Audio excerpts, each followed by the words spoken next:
Hi, Kevin Coop here, and this is FaceTime with the Content Guy. So today I want to engage in what might be called an Andy Rooney commentary. You know what really bothers me about, that sort of thing. And really what I want to talk about is things that just bug me. And they're things that bug me but that could have been avoided if people had actually thought things through. Give you an example. So there's been a lot of attention paid over the last couple of days about the new iPad mini, or mini iPad, whatever the hell they're calling it. And this is going to be a really big deal and stuff like that. And it may be. But I find it interesting that they're releasing this new iPad mini just like a month or so after they released the iPhone 5, right?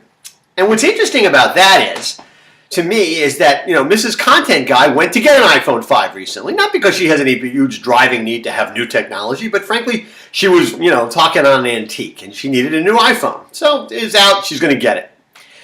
So she gets the iPhone 5, and at the Apple stores, they don't have any cases for it, protective cases. And they basically say, well, we don't have any cases because, if not all the Apple stores can have them, none of them are going to have them. And you might want to go someplace else to get them, which she ended up doing. But I'm thinking to myself, really? Really? You're not going to sell cases for this new product that people are spending hundreds and hundreds of dollars for and committing to for a number of years? You didn't have that lined up? And I hate to ask the question, but you think Steve Jobs would have thought that through? I'm betting he would have. And this is maybe a case where Apple is just growing so fast and trying to do so many new things. It's not paying attention to the experience from beginning to end. And that could be a real problem for Apple. It's got to think things through. I'll give you another example. I was walking through a mall the other day and I passed a barber shop. And it was empty. And I think part of the reason it was empty is the barber who was on duty was sitting there reading the paper. He had one of the worst haircuts I've ever seen in my life. It looked like he'd been done with a hacksaw by a blind man. I mean, it was just awful. And I'm thinking to myself, oh my God, I would never let anybody like that anywhere near my hair. And, this speaks to a kind of a broader issue, right? If you're going to tell people you're an expert in something, that you know what you're doing, you got to sort of demonstrate the fact that you're an expert. It simply doesn't make sense not to have a decent haircut if you're going to be a barber. And there's a lot of examples like that. It's I don't know, you guys have probably done this. You ever get on an airplane and you're reading one of those magazines, the air flight magazines, because you've read everything else and they won't let you turn on your iPad. And they always have these multi-page ad things, and they have things like the best surgeons in America, and the best this and the best that. And there's usually a section for the best plastic surgeons in America.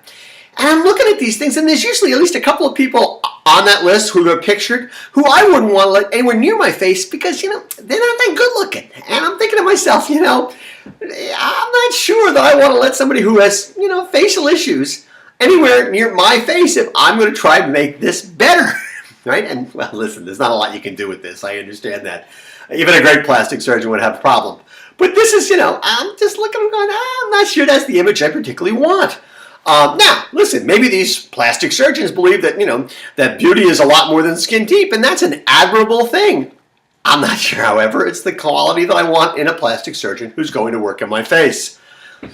Another thing that pisses me off, I gotta tell you, there's a Whole Foods not too far from here, and every once in a while I'll be walking by the Whole Foods, and there's some guy in a Whole Foods uniform, he's outside having a smoke. I'm thinking, really? Is this the image you want the company to have? A health food store, an expensive health food store, a natural organic food store, some guy's out having a cigarette? I don't think so.